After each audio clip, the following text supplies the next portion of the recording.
Welcome to the Bree Pod. It's that time again for the Roaring Lioness Babes.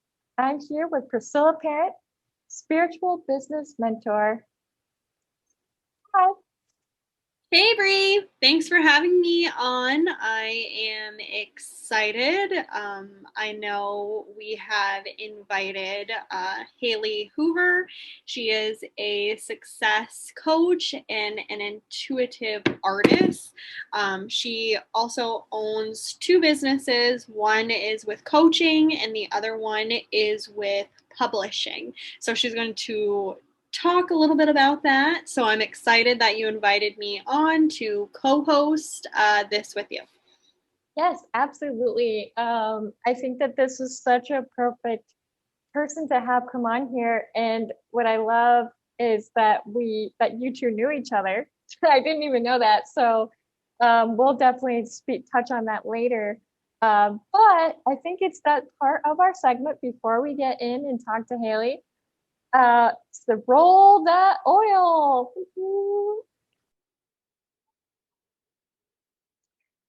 Here we are with the roll that oil. I'm using rose. And I touch. am using Console. Oh, I love that. Read it. So what I love about the touches is that, as you know, I went home for the 4th, and I always get some anxiety before I get on the plane. Like, it's not necessarily takeoff or touching down. It's just that worry, like, am I gonna survive? That anxiety. So I love putting this in my purse and just having it be like rolling it all over. Me too. And I feel like, so if you love oils and you're looking for oils, definitely reach out because I am a wellness advocate with doTERRA. With the Console, this is good for your heart chakra. I know you have, was that your rose or was that your passion? I know you have a bunch. Your rose. So rose, and that's very interesting. So we both picked heart chakra oils to use today. Oh, that's funny. Yeah, so really leaning into our feminine energy, which I know we talk a little bit about feminine and masculine with Haley in her interview. So if you're looking to learn more about the feminine and masculine and how it relates to business, definitely tune in because Haley dives a little deeper into that topic. Absolutely. And I'm really excited because this interview that we have with Haley is just so juicy with your business, with their intuition. You get to find out how we all got this together with intuition and the universe. So it's such a beautiful thing. But I would love for you to welcome Haley on. So welcome, Haley. We can't wait to interview you and ask you more in-depth questions with your business. So let's get started. All right. Hey guys, we are back and we have Haley Hoover. She is a success coach and an intuitive artist. We are going to be asking her a few questions about those things. Yes. Awesome. I'm excited to be here. Yes, thank you for coming. We're so happy to have you here. And we just wanted to start off by asking, tell us about yourself. Who is Haley Hoover? Oh, what a deep question. No. That's a hard one to come on. Let's see. So I'm originally from the smallest town in Oklahoma. And I know you two are small town girls, so I just totally resonate with that. I think needs to be more representation for small town girls. And I now live in actually another small town in California, although small town California is completely different from small town Oklahoma. I have been in business since 2018, but I knew let's see, back in 2010, when I was 18, that's when I first really knew in my heart what I wanted to do with my life. The words online entrepreneur and coach weren't really around even yet, but blogging had just spilled on the scene. So I started blogging at 18, helping people and teaching spirituality. And actually blogged for years and years after that. And that kind of got me started on my journey that eventually led to having my online business. So it's, yeah, sparing all the details, it's been a long time coming, but I am excited to be where I am now. So yeah. I love that. Oh, sorry. So I guess my next question would be, last time we spoke, before we actually did the recording, you were talking about how you have a coach yourself, and you were learning how to like balance the masculine and feminine. And I was wondering, because Priscilla and I actually have had multiple conversations about this, how do you balance that? What have you learned in your with yourself with that? What a great question. That was a huge lesson for me to learn along the way, because my background is in public relations. So I've worked at 2 nonprofits. One of them was pretty corporate. So that to me is, both of those jobs were very masculine. And so I do a lot of the same things, or I did a lot of the same things there that I'm doing today, but I do them with a very different energy now. So for me, it was kind of unlearning the masculine and then reintegrating the feminine.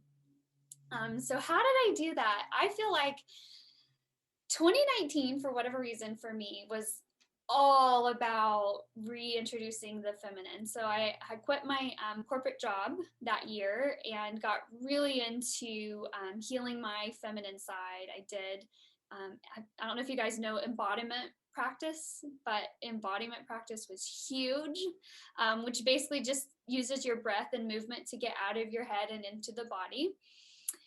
So that was a big one. And then really just allowing myself to be spiritual and be creative and be silly, because like the masculine corporate structure of our society is so and it's crumbling, thankfully, but it's very like facade driven, and we need to, you know, wear gray suits, and we aren't real people, and we hide our flaws. And I think part of stepping into that feminine is allowing those truths to come out, just being vulnerable with who you are, what you believe in, and you know what, it's not going to be for everyone, and that's okay. We don't need to be for everyone. So yeah, it was definitely a dance of back and forth for a lot of years. And the advice that my coach gave me, which was so helpful, was I felt like I would go way hard into the masculine, and then a few months later I'd go, oh my gosh. So then I'd go all feminine, and then I'd be like, oh my gosh, okay, now I'm not getting anything done. I'm just lying around having fun. And so she said it's always going to be like that. And I'm visual, so that's why I'm moving so much. But it's a back and forth. And, you know, it's always like that, but you just kind of catch yourself more and more so that you can realign. And now I feel like I even like throughout the day, I'm like, okay, this is going to be a more, you know, critical thinking activity, and that's fine. And then after I finish that, I'm going to go dance around my house for 5 minutes so I can get back into that feminine flow mojo. So I love Thank you that. for sharing that. Yeah. And to follow up with that, so I read something on your Facebook that I want to make sure everyone knows that is listening. One of the big questions you asked, and I think it ties into the feminine and masculine that we're discussing right now, so I want to bring it up. It says, what do you feel when you think about owning a 6-figure business? I saw this question and I was like, whoa. And it's like, how would you feel like when you are at that level? And I think especially with you talking about the feminine and masculine, what are some of those traits that align with those feelings when you're there? Good question. Well, I think first of all, the reason I posted that, because it's one thing to think about having a six-figure business, but what do you feel? And part of what I teach with intuition and creativity is dipping down into the feeling part, again going into the body, which is more the feminine, and letting the head relax, the mind, the overthinking. And it's really, it's so funny you brought that post up, because it's been really interesting to me to see the responses, because it's so revealing about people's money mindset, what they think they can handle, your confidence level. It's like all of this stuff comes up, which is to me so juicy, because I'm like, ooh, let's talk about it. Yeah, so I love that people are feeling, what do you feel when you're into that? So when we know what you're feeling, then we can see where energetically you're out of alignment. And for me, it's one thing, like I said, I came from PR. I felt like I knew how to promote a campaign. I knew how to promote myself. I was comfortable speaking in public, but it still took several years for my business to take off. And I was really irritated for a long time, because I was like, I'm doing everything right. What's wrong? And it was that I wasn't dipping into the feminine, into my full self. And so when we align both of those, then it's just fun, and it goes, and you're in flow, and you're moving one foot in front of the other, right? But if we're all feminine and no action, then that poses a different problem. So I've done all of it. I've been all over the map with that. So I think it's important, when you're thinking about a six-figure business, especially like, what if you woke up tomorrow and you have a six-figure business? How would your body react? Well, that tells us, if, like someone said, incredibly anxious. So, that tells me that your energy isn't aligned with that. So what can we do to step into that more and believe it and feel it? Because I know you girls are real interested in manifesting and stuff, and that's part of it, right? Feeling it, bringing that emotion to the desire. And when it becomes, the feeling is, confidence and acceptance and gratitude, then you're going to manifest it much more quickly. So to me, it's kind of a tool.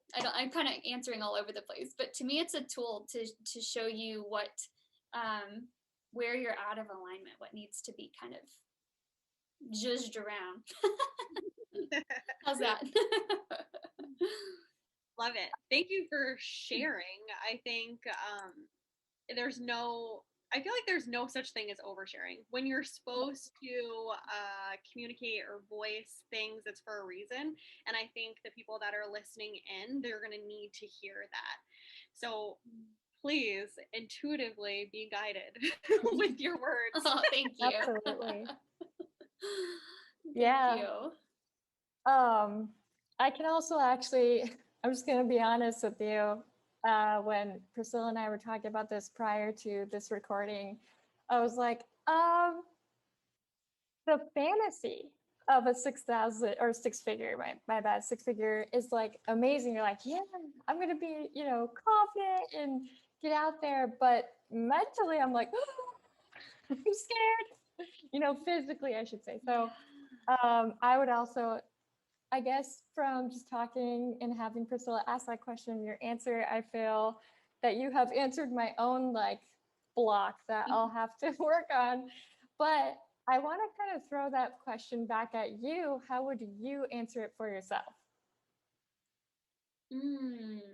How would I feel if I had a six-figure business? Yeah. So for probably the first time in my journey, it's feeling really like, not if, but when, and it feels really good. I feel really confident about it.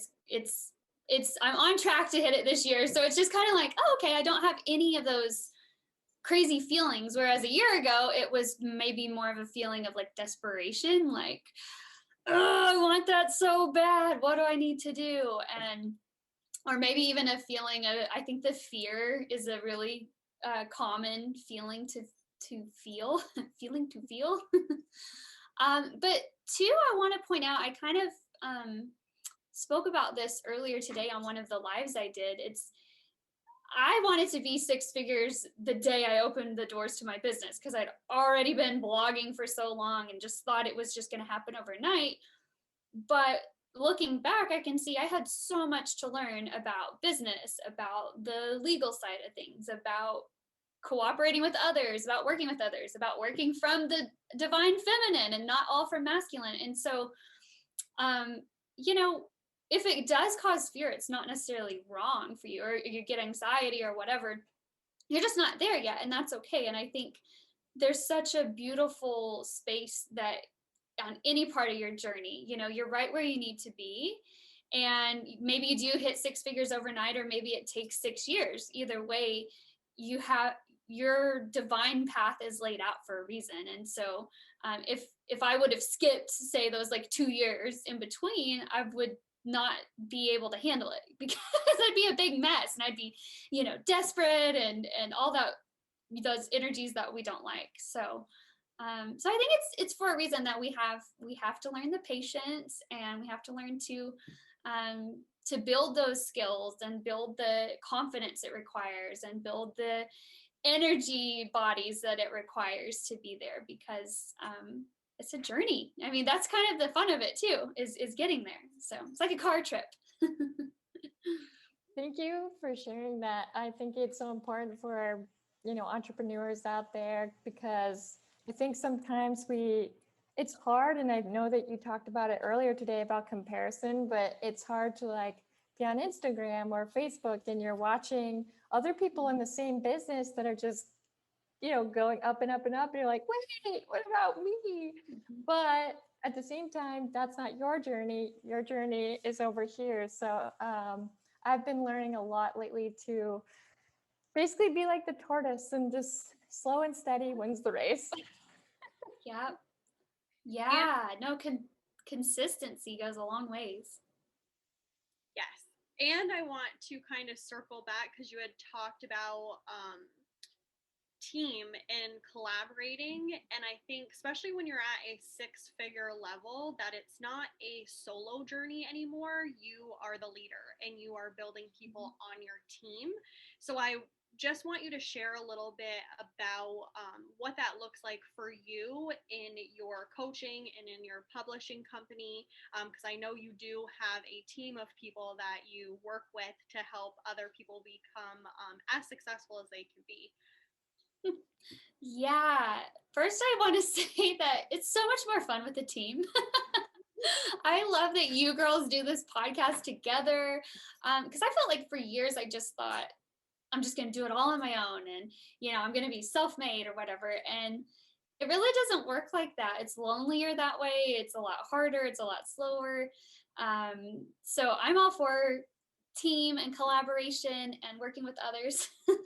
Plus, that's to me the new model that I know that I want the world to live by, is more collaboration and less competition. So that being said, yeah, so it's kind of funny how my team came into place. I had worked really hard to get my coaching business off the ground. And then all of a sudden, I found myself helping people write books and publish their books. And right away, I was like, well, I know my zone of genius is not editing.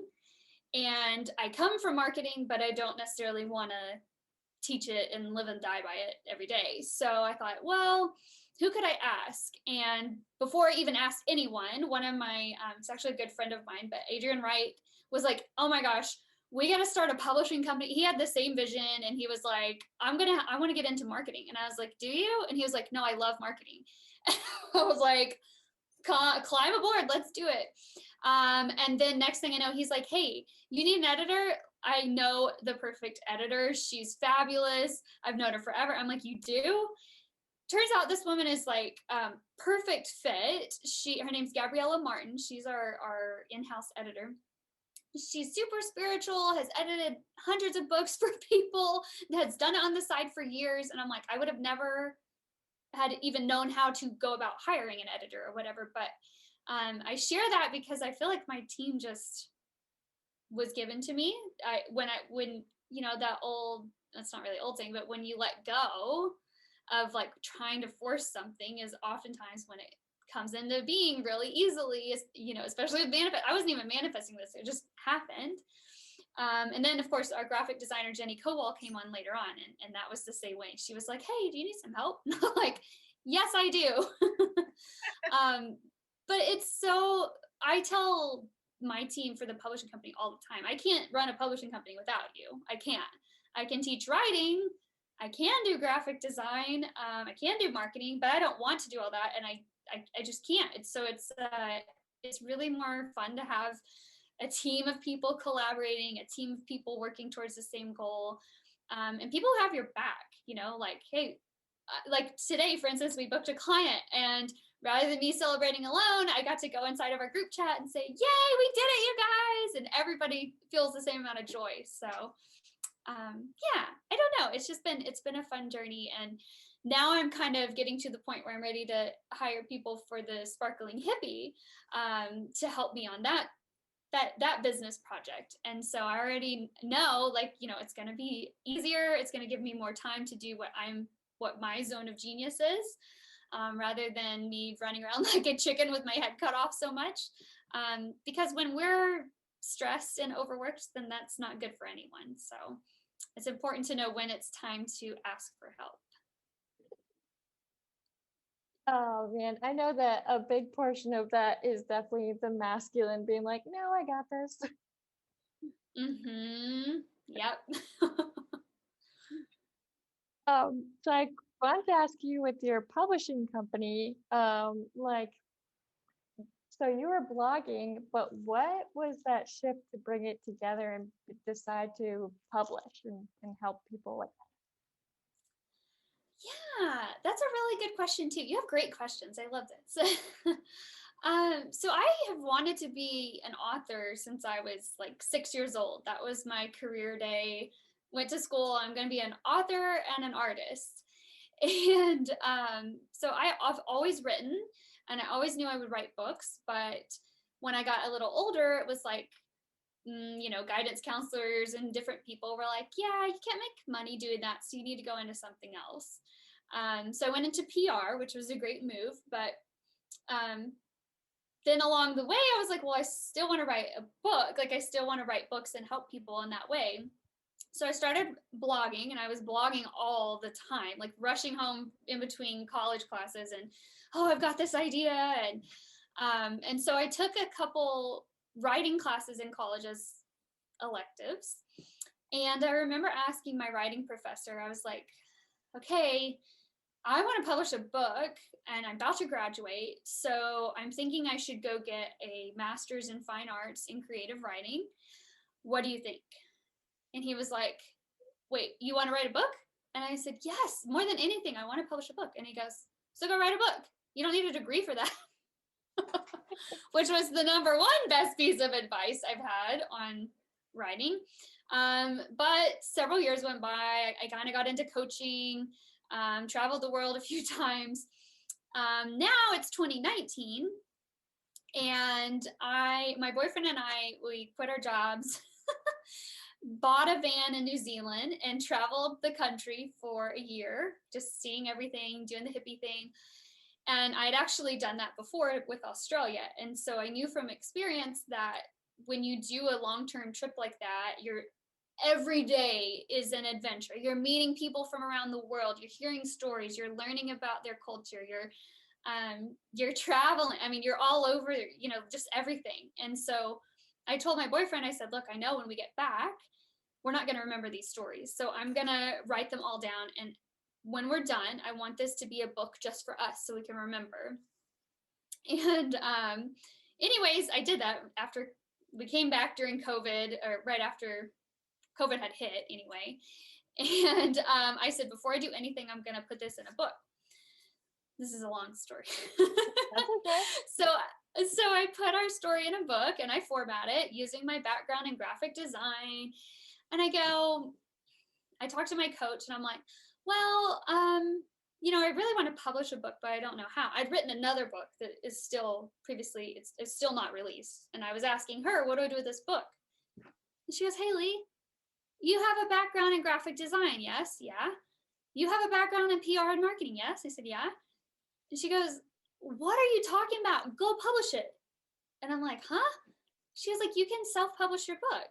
And I was like, really? Okay. So I take this book that has our New Zealand, it's basically my private journals.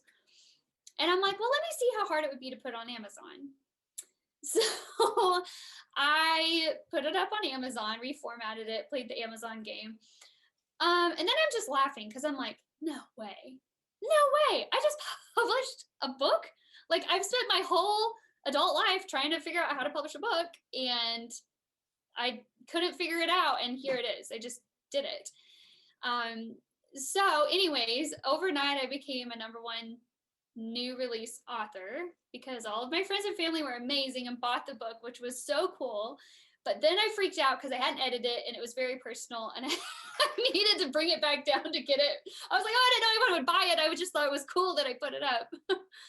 So anyways, that was an awesome success. And then out of the woodwork, people came to me, hey, I saw you did that. Can you help me publish my book? So that I just kind of on the side, apart from my coaching, started doing that. And I did that for about 8 months. And then I felt a nudge. And the nudge was, you need to look into the publishing a bit more. And I was like, no, I'm good. I'm doing coaching. You know, I'm having fun. And then that nudge kind of tapped me again. It's like, you need to look into it. And I looked into my numbers, which wasn't something I used to do because it scared me. And the majority of my income for all of 2020, like by and far, had come from helping people publish their books, which was something I did on the side. I hadn't advertised it. It wasn't on my website. I hadn't promoted it. It was all word of mouth, and it was growing. And I was like, oh my gosh, here I am, like pushing the coaching ball uphill, trying to find clients, and they're all right here.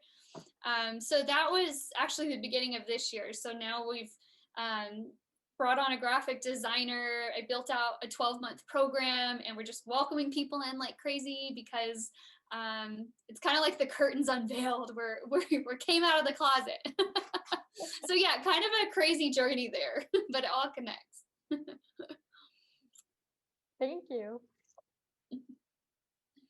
Yeah, I feel like because I'm in your group that you have, aspiring authors and entrepreneurs, and I love watching this grow. And I feel like because I met you, it was probably last year, I'd say last year when we were in the membership together. So I've been following your path for a while. So it's cool too, because I know you're talking about this, that I've been actually witnessing it. So Cool. yeah, different lens, different perspective that I don't know, I love your story and I love what you're about and I love who you are and I love what you're doing for other people.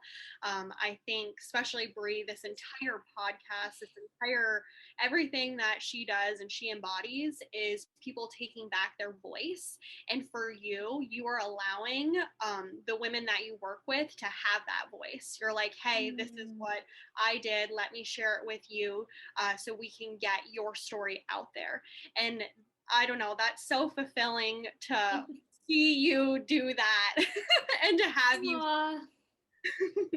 Thank you. It means so much to me. Yeah, it's just for your listeners, it's really funny because I feel like Priscilla and I probably stalked, I know I stalked you for like the last year, but we had never actually like got on a call together. And so it's really funny to hear that. I appreciate it. And it's a good reminder that we never know who's watching, right? And who's being inspired by what you're doing when you feel like there's crickets. Yeah. So that's really cool. Thank you. You're welcome. Yes, and thank you for sharing your journey, even though you said it was a long story. I think that it's important to know because, you know, there are people out there that haven't even taken their first step yet that might be listening to this and be like, "Ew," you know. So I think with that, I love what, so let's say a listener right now is like, I want to start a book. What advice would you give them right now, and where can they be led to find you? Good question. I would say, first of all, my advice would be all of the doubts and this is going to be hard and this is possible, take those out of your brain because I know that's what delayed me. It was like the more I researched the publishing industry, the more I was like, oh, I'm never going to be able to publish a book because you got to have 10,000 followers, and you need to have a book proposal, and you've got to pitch that to 10 different publishing companies. You got to get rejected 20 times. Like every author I've read has said this story, and I'm like, well, I just, it was very defeating for me for a long time. Like almost like I'm going to write a book, but I don't know if it'll be published, So I know how that feels. I don't know if anyone listening feels that way, but I want you to know you can. You have, like Priscilla said, taking back your voice. You have the opportunity, and that's my original heart with doing this work. It's like you shouldn't have to knock at all these doors to like beg someone to publish your book because you want to share your story and help make the world a better place. That's why self-publishing exists. So understand that you do have that calling to write a book for a reason. You have your story placed on your heart for a reason. You're meant to help people, and the fact that you want to write a book pretty much tells me that you do. You are meant for it. And then next, I would say just take whatever that next action is for you. Maybe it is, we help people with everything from nailing down the book idea through the writing process all the way to publishing. Maybe it's joining us, maybe it's not. Maybe you feel called to, be a hermit and write by yourself for 3 to 6 months, and then you'll take the next step. That's something I found is everyone has their own journey to publishing too, and they're all beautiful. And I just think the biggest takeaway I can give you is don't feel like it's impossible, because it's not. It's so much more possible than the internet tells you. How about that? Thank you for sharing that. Oh, and how can they find us? I forgot that part. Yeah. Yeah, so if you are interested in learning more about the Sparkling Hippie Publishing Company, we are at tshpublishing.com. That's where our site lives for right now. We're still expanding into social media. And then you can follow me. I'm at the Sparkling Hippie on Facebook, and I just switched my name. I had to think. Now I'm Haley Hoover Official on Instagram. So come join us. And then thesparklinghippie.com. So there's you a menagerie of links to follow and check us out. And you also have a podcast too. Yeah, the Sparkling Hippie Podcast. Yeah, so we talk a lot about creativity and intuition.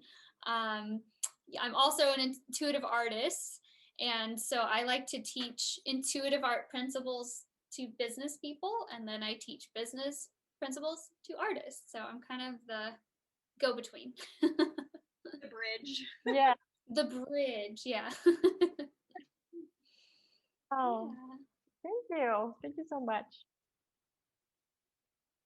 Yeah. Also, just a quick thing, what a small world though.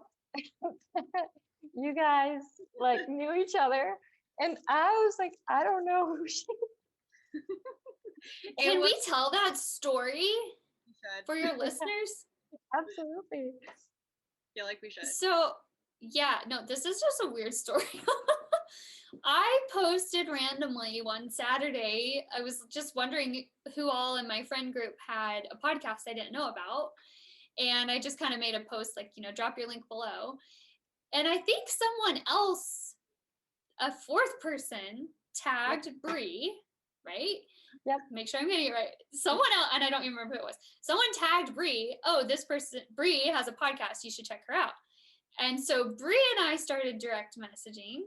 And I was like, well, she sounds awesome. This is great. And she goes, okay, but I have a co-host, so I'll put you on a different direct message group.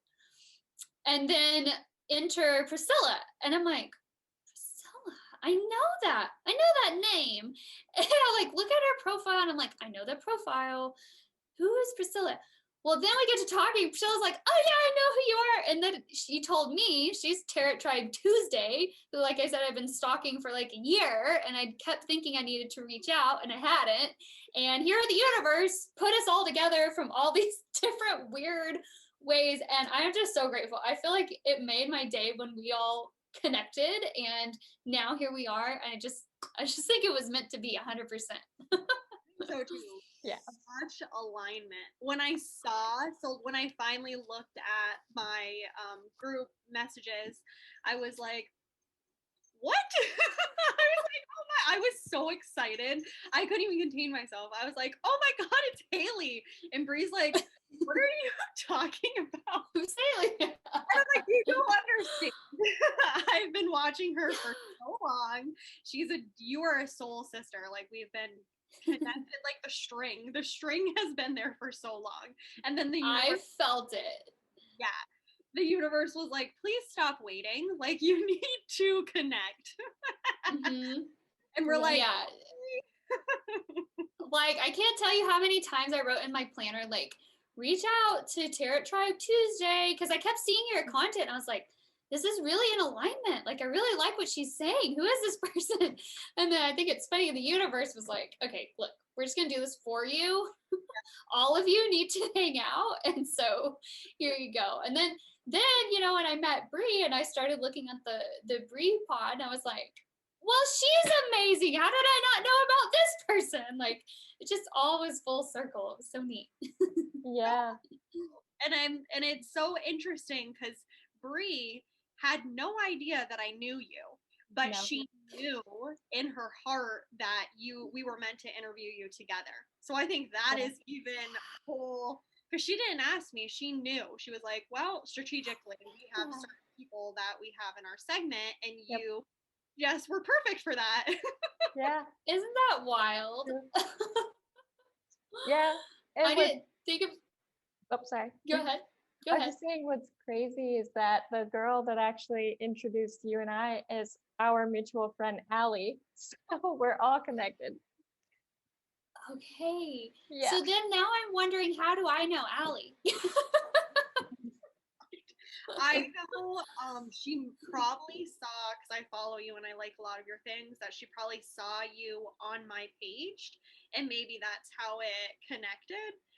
Because she's in Blooming, so she was in one of my very first courses I ever had teaching about tarot cards and oracle cards.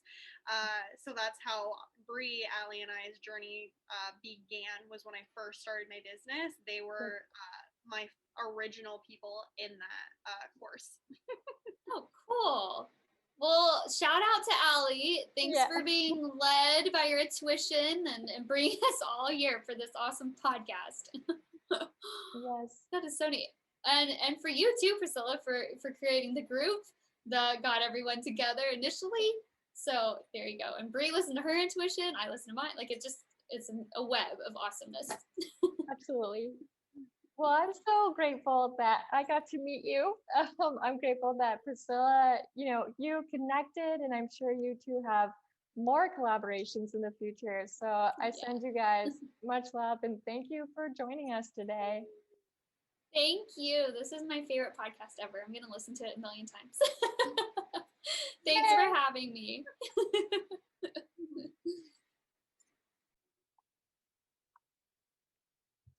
Well, that was such a good interview.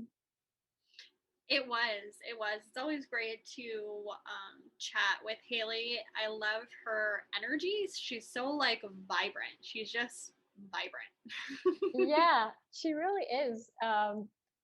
It's like that, like we always talk about the sun. She's got that sun in her, just like, oh, I love that. So as you know, it is that time to give our affirmations. So my affirmation, for those of you that resonate with the first one, I guess, is that I am brave enough to take chances. And my affirmation is, I am worthy of success. I love that. So with that, you are loved, you are worthy, You are cherished, and we are proud of you. Until next time on the Roaring Lioness Babes monthly segment and the Repot. Bye.